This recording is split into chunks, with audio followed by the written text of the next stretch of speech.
सुन हम सही लोगन के न खास भइनी। अच्छा। थोड़ी ढेर बदमाशन के बस कइनी। तो बड़ी निमन विचार तोहार लागला। आगे सुनो।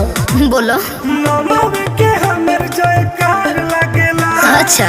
वाला जनता दरबार लगेला।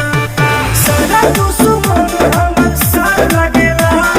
हर रविवार दरबार लगेला। माफिया है माफिया।